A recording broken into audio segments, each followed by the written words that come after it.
como vocês sabem, o nosso quadro Pimenta é Refresco sempre traz pessoas polêmicas. Já tivemos aqui Pascoal, Paulique e hoje um dos mais polêmicos vereadores da cidade de Ponta Grossa, Jorge. Tudo bem?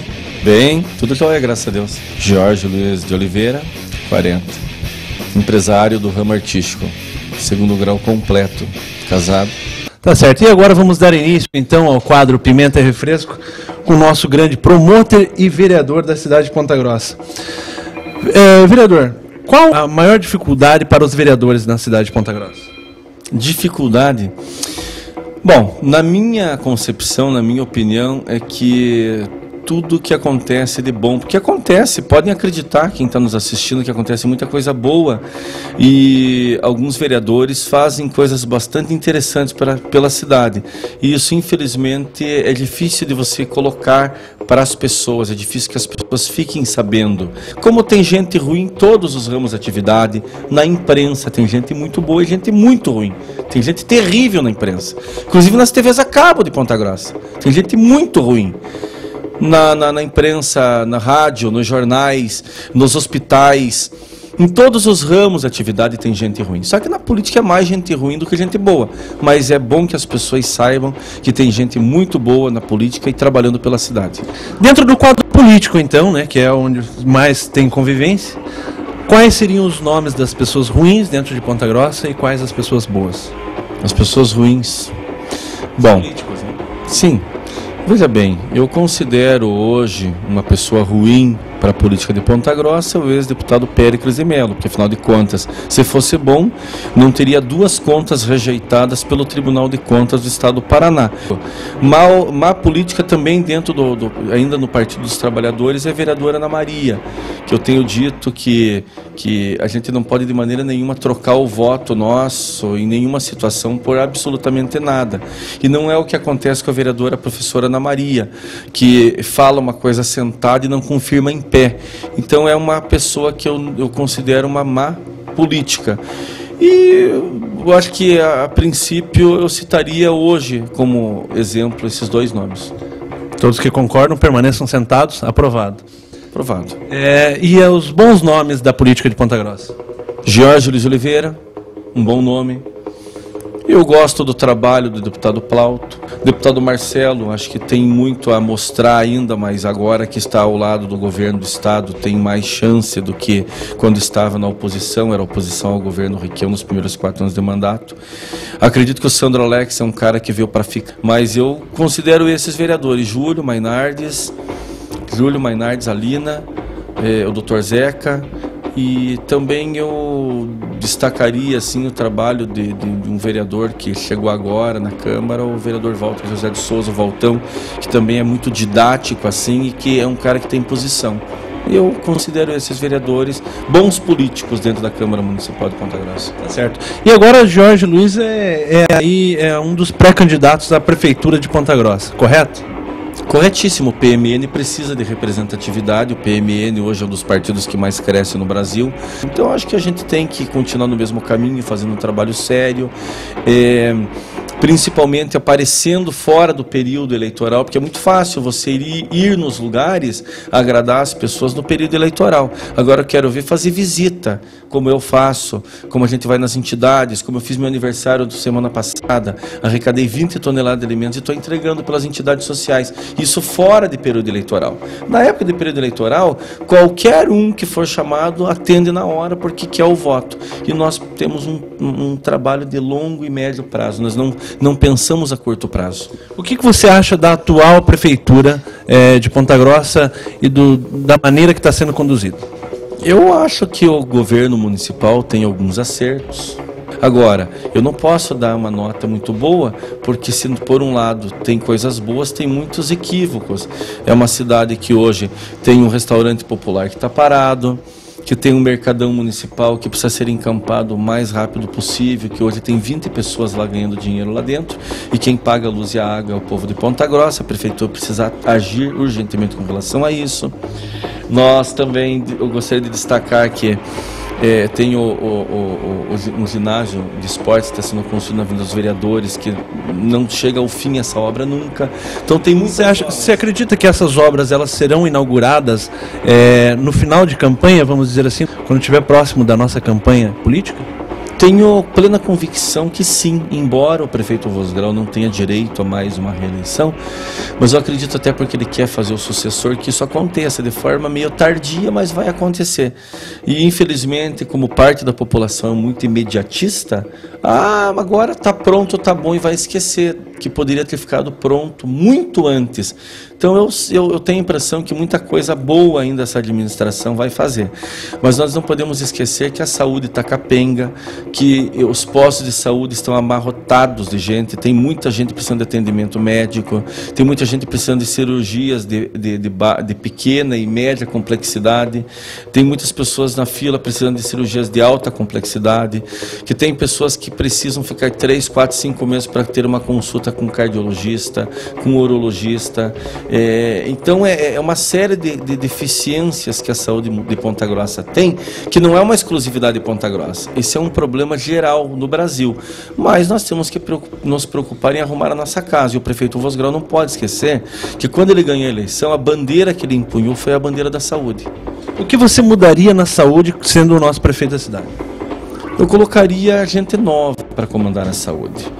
Eu gosto muito do secretário de saúde, mas eu colocaria uma pessoa que não fosse da área médica, colocaria um administrador para realmente administrar a saúde. Colocaria uma outra pessoa no lugar do secretário Augusto Bastos, trocaria o Dr. Dalto, colocaria um outro superintendente e principalmente trocaria a chefe de recursos humanos, uma tal de Johnny, que só cria tumulto dentro dos postos de saúde. Aonde ela vai, ela cria problema, inclusive estará na CPI da saúde agora, amanhã.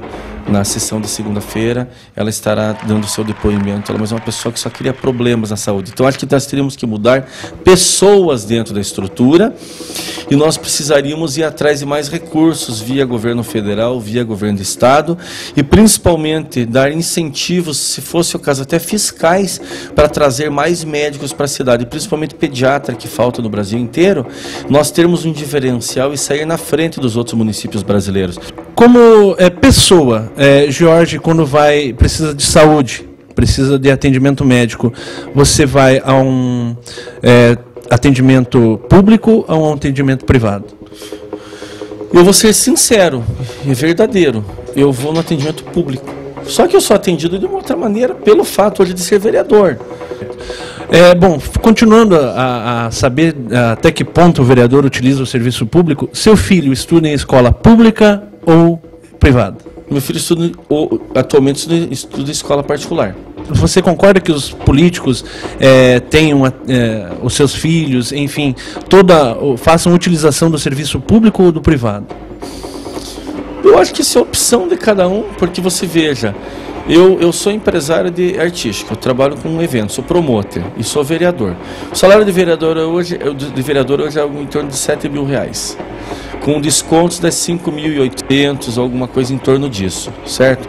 Eu tenho 2 filhos que estudam em escola particular. Então veja, já que é para responder tudo 100%, vamos responder certinho. Essa pessoa que puxou o tapetão bem rapidinho, você vê ela trabalhando pelo povo hoje? Claro que não. As pessoas, infelizmente, a grande maioria das pessoas que quando perdem uma eleição ou que são candidatas uma vez, elas param o seu trabalho e só voltam a trabalhar novamente nas vésperas da eleição. Aí que está o erro do político. O trabalho que você faz na política tem que ser um trabalho constante. Por isso que eu tenho aquele slogan, o amigo de sempre. E é duro, não é fácil. Você justificar todo dia por que é o amigo de sempre. O amigo de sempre é aquela pessoa que está junto das pessoas em todos os momentos, em todos os lugares, na saúde e na doença. Você tem que estar com as pessoas em todas as circunstâncias, muitas vezes para dizer não vou poder te ajudar nisso, mas pelo menos um não bem dado é melhor do que um sim adiado, ou melhor, um não adiado. Bom, por falar então, um amigo de sempre, Tenente Ogura seria um amigo para sempre? Olha, esse é um episódio, uma página virada da minha vida, que inclusive foi resolvido a questão de 90 dias atrás na justiça, e eu ganhei a... Deixa eu explicar então para o pessoal antes que você fale. Foi em que ano isso? No ano de 2007 teve um episódio, eu estava fazendo um trabalho junto com a minha esposa, meu filho, um trabalho sério, uma divulgação de um evento, um show que eu estava trazendo com o Gino e Geno em Ponta Grossa, e havia um veículo estacionado do outro lado da rua Bonifácio Vilela, e chegou uma viatura dizendo que nós tínhamos que baixar o som do nosso carro, porque estava atrapalhando pessoas e coisa e tal. Só que não se tratava do som do nosso veículo. Aí, na sequência, a polícia voltou e veio o tal do Tenente Ogura e chegou cheio de arrogância e de truculência, e isso eu sempre vou repetir, ele pode me processar quantas vezes ele quiser, não tem problema nenhum. Mas essa pessoa chegou até mim e foi muito arrogante e disse: olha, tem que desligar essa porcaria. Eu falei: olha, primeiro, não é porcaria, e segundo, que o som que está ligado é do outro lado da rua, mas não há necessidade do senhor ser arrogante e truculento aqui. E encostei a mão no braço dele para falar isso para ele. Ele mandou me levar para a 13ª, detido por abuso de poder, desacato à autoridade e perturbação da ordem, etc. e tal. Para mim é como se ele fosse um poste. Eu não tomo conhecimento da existência dele, para falar bem a verdade. Só estou comentando aqui porque você me perguntou, eu não posso me furtar de responder a pergunta, né? Mas é uma pessoa que não me diz assim absolutamente nada. Não me acrescenta absolutamente nada. Jamais perdi uma noite de sono por causa dele. Uma última pergunta agora. Normalmente as pessoas, quando ganham, você como um pré-candidato aí à nossa prefeitura, as pessoas chegam e dizem que não vão poder construir tudo o que gostariam por causa da dívida que o prefeito anterior deixou. Você sabe em quanto está a dívida hoje de nosso município, e você acredita que isso vai facilitar ou vai prejudicar ao próximo candidato que ganhar?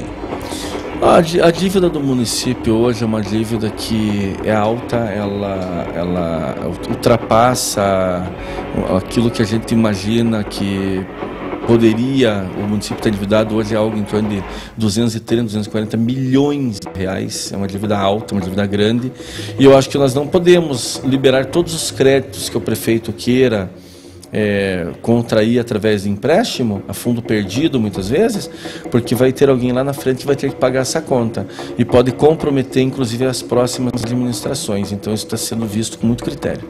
E no mais, agradecer a oportunidade das pessoas que estão nos assistindo desde o começo, aqueles que começaram a assistir o programa da metade para frente, ou aqueles que pegaram só o finalzinho. É essa mensagem que a gente quer deixar para vocês, que acreditem que em Ponta Grossa tem gente muito ruim na política, que tem gente muito ruim na saúde, que tem gente muito ruim na educação, mas que também tem as pessoas boas e bem intencionadas na imprensa, na saúde, na política, enfim, em todas as áreas de atuação. Como tem gente ruim, tem gente muito boa também. E nós queremos nos colocar como uma dessas pessoas boas que nasceu em Ponta Grossa e quer ver essa cidade cada vez mais para frente. O vereador estava comentando que assistiu o último programa e comentou algumas das matérias. Vereador Jorge, assiste o Verdade? Eu, infelizmente, assisto. Não, brincadeira, infelizmente não. A gente procura assistir tudo aquilo que as TVs apresentam, porque a gente tem a obrigação de saber o que está acontecendo na cidade. Tem programas que a gente liga e, sinceramente, às vezes dá vontade até de vomitar quando a gente assiste. Não é o caso do Overdose. Tem humor, tem umas pegação no pé, já pegaram no meu em algumas ocasiões também, mas isso não tem problema nenhum. O que importa é que o respeito é uma coisa que sempre prevalece, sempre vai prevalecer, e esse tipo de humor eu acho extremamente inteligente, extremamente interessante, e o trabalho de vocês a gente tem que parabenizar, independentemente se amanhã ou depois eu vou merecer uma crítica do programa. Isso não me incomoda, isso não me importa, desde que seja crítica, obviamente que seja construtiva, que seja coisa inteligente e interessante, a gente tem que escutar e acatar, mas eu assisto sim.